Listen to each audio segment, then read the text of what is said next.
Back to news. గొర్రెల scam దర్యాప్తులో ACB speed పెంచింది. గొర్రెల స్కామ్ నిందితులకు ఏసీబీ కస్టడీలో విచారణ జరపనుంది. ఇప్పటికే పశుసంవర్ధక శాఖ మాజీ ఎండీ రామచంద్ర నాయక్ జ్యుడిషియల్ రిమాండ్లో ఉన్నారు.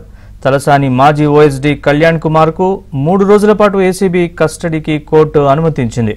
3 రోజుల పాటు రామచంద్ర నాయక్, కళ్యాణ్లను ఏసీబీ అధికారులు విచారించనున్నారు.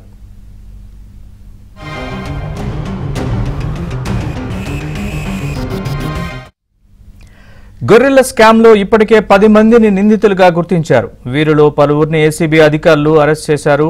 గొర్రెల స్కామ్లో మొదట 2.10 కోట్ల రూపాయలు దారి మళ్లినట్లు అధికారులు గుర్తించారు.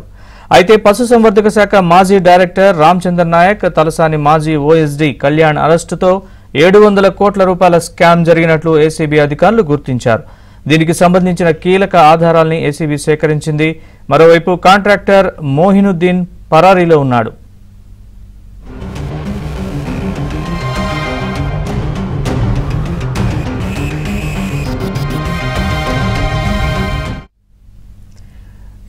గొర్రెల స్కామ్ కి సంబంధించిన మరిన్ని అప్డేట్స్ మా ప్రతినిధి శశి అందిస్తారు. శశి,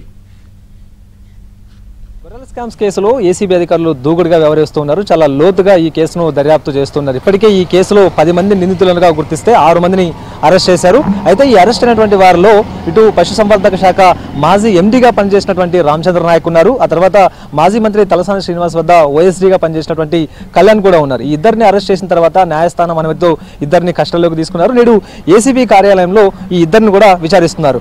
న్యాయస్థానం 3 రోజుల పాటు ఈ ఇద్దరు అధికారులను విచారించడానికి ఇప్పటికే అనుమతి ఇచ్చినటువంటి నేపథ్యంలో రామచంద్ర నాయక్ తో పాటు ఓఎస్డీ కళ్యాణ్ ను ఏసీబీ కార్యాలయానికి తీసుకొచ్చారు ఏసీబీ అధికారులు. ఇక్కడే ఇద్దరిని కూడా విచారించబోతున్నారు. 3 రోజుల పాటు ఆ ఇద్దరిని విచారించబోతున్నారు. ఇప్పటికే ఈ గొర్రెల స్కామ్ కేసులో కీలకమైనటువంటి విషయాలు వెలుగులోకి వస్తూ ఉన్నాయి. గొర్రెల స్కామ్ కు సంబంధించినటువంటి విలువ సుమారుగా 700 కోట్లు అంటూ ఏసీబీ అధికారులు నిగ్గు తేల్చడం కూడా జరిగింది. అయితే ముందుగా కేవలం 2 కోట్ల 10 లక్షలు మాత్రమే అంటూ కూడా ఈ గొర్రెల సంబంధించినటువంటి నిధులు దారి మళ్ళీ అంటూ కూడా ముందుగానే గుర్తించి ఆ మేరకు కేసు నమోదు చేసి దర్యాప్తు చేశారు. అయితే ఈ కేసులో ఎవరెవరైతే ఉన్నారో, ఆ నిధులు ఎవరెవరైతే దారి మళ్లించారో అన్న అంశాల గురించి దర్యాప్తు చేస్తున్నటువంటి క్రమంలో మరికొంతమంది అధికారుల పేర్లు కూడా ఇందులో బయటపడ్డాయి. సో వారందరినీ కూడా అరెస్ట్ చేసి వారిని కస్టడీలోకి తీసుకుని విచారించిన తర్వాత గొర్రెల స్కామ్ యొక్క విలువ అంతకు రెట్టింపు అంటూ కూడా ఇప్పటికే ఏసీబీ అధికారులు గుర్తించారు. సుమారుగా 700 కోట్లు అంటూ కూడా ఏసీబీ అధికారులు గుర్తించి అందుకు అనుగుణంగానే దర్యాప్తు చేస్తూ ఉన్నారు. ఇందులో పెద్దల పాత్ర కూడా ఉందంటూ కూడా ఏసీబీ అధికారులు భావిస్తున్నారు. కాబట్టి అందుకు అనుగుణంగానే వివరాలు సేకరించేటటువంటి ప్రయత్నంలో ఉన్నారు. ఇక దర్యాప్తులో భాగంగానే పశుసంవర్ధక శాఖ మాజీ ఎండీగా పనిచేసినటువంటి రామచంద్ర నాయక్ తో పాటు ఆ తర్వాత ఓఎస్డీ కళ్యాణ్ కూడా విచారిస్తూ ఉన్నారు. ప్రధానంగా రామచంద్ర నాయక్ గతంలో పశుసంవర్ధక శాఖ ఎండీగా పనిచేసినటువంటి నేపథ్యంలో ఆయన సూచన మేరకే, ఆయన ఆదేశాల మేరకే ఇదంతా నడిచినట్టుగా కూడా తెలుస్తుంది. ఇక గొర్రెలు కొనుగోలు చేయడానికి ఇచ్చినటువంటి నిధులను పక్కదారి మళ్లించారు. మరోవైపు ఈ గొర్రెలను ప్రైవేట్ వ్యక్తుల ద్వారా కొనుగోలు చేయించారు. ప్రధానంగా ఇక్కడికి సంబంధించినటువంటి రైతులను ఆంధ్రప్రదేశ్కు తీసుకెళ్లి అక్కడ గొర్రెలు విక్రయించేటటువంటి విక్రేతలు ఎవరైతే ఉన్నారో వారి దగ్గర నుంచి కూడా గొర్రెలు కొనుగోలు చేశారు. అయితే కొనుగోలు చేసినటువంటి గొర్రెలకు నిధులు చెల్లింపలేదు. అయితే ఆ నిధులను ఇటు మధ్యవర్తుల సహాయంతో బినామీల ఖాతాల్లోకి మళ్లించినట్టుగా ఏసీబీ అధికారులు గుర్తించారు. ఇలా బినామీల ఖాతాల్లోకి మళ్లించిన తర్వాత డబ్బునంతా కూడా అందరూ పంచుకున్నట్టుగా ఇప్పటికే ఏసీబీ అధికారులు గుర్తించారు. అందుకు అనుగుణంగానే ఇప్పటికే అరెస్ట్ అయినటువంటి వారు ఇచ్చినటువంటి సమాచారం ఆధారంగా ఇందులో రామచంద్ర నాయక్ తో పాటు ఓఎస్డీ కళ్యాణ్ కీలకంగా ఉన్నారంటూ కూడా భావించిన తర్వాత పక్కా ఆధారాలతో ఈ ఇద్దరిని కూడా అరెస్ట్ చేసి ప్రస్తుతం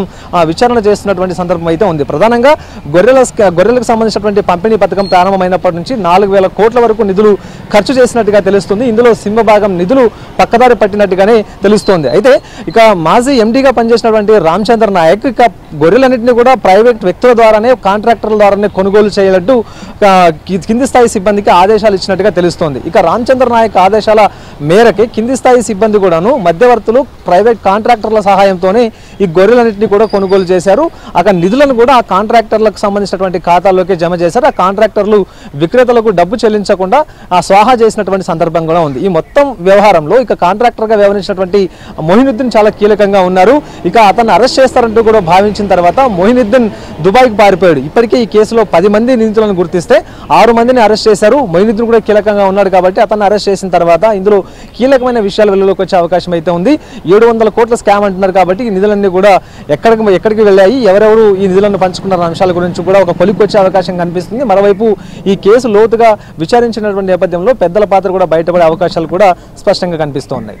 కెమెరా పర్సన్ దాస్తో కలిసి శశి, ఏబీఎన్.